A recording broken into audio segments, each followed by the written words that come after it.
بسم اللہ الرحمن الرحیم۔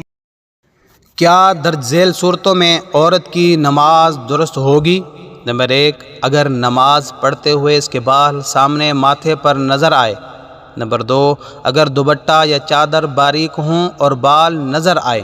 نمبر 3، اگر کلائیاں 1 یا 2 انچ ننگی ہوں۔ جواب ملاحظہ فرمائیں۔ نمبر 1، عورت کے سر کے بال ایک عضو کی حیثیت رکھتے ہیں، اس لیے اگر دوران نماز ماتھے پر یا کہیں اور چوتھائی سے کم بال نظر آ جائیں تو عورت کی نماز فاسد نہ ہوگی۔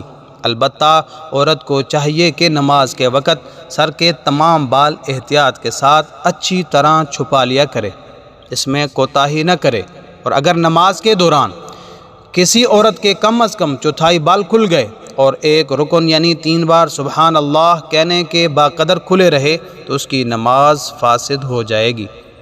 نمبر 2، اگر دوپٹہ یا چادر بہت باریک ہو کہ عورت کے سر بال جھلک رہے ہوں اور ایسے بالوں کی مقدار کم از کم چوتھائی ہو تو عورت کی نماز نہیں ہوگی۔ بہشتی زیور میں ہے، باریک دوپٹہ اوڑھ کر نماز پڑھنا درست نہیں۔ نمبر 3، کوہنی سے لے کر گٹے تک ایک عضو ہے، لہٰذا اگر نماز میں صرف 1، 2 یا 3 انچ کلائی کھلی ہوں تو نماز ہو جائے گی، کیونکہ یہ پورے عضو کی چوتھائی مقدار سے کم ہے۔ البتہ عورت کو نماز میں مکمل کلائیاں اچھی طرح ڈھانک لینی چاہیے۔ اللہ رب العزت سے دعا ہے کہ اللہ مجھے اور آپ سب کو دین کے مسائل سمجھنے اور اس پر عمل کرنے کی توفیق عطا فرمائے، آمین۔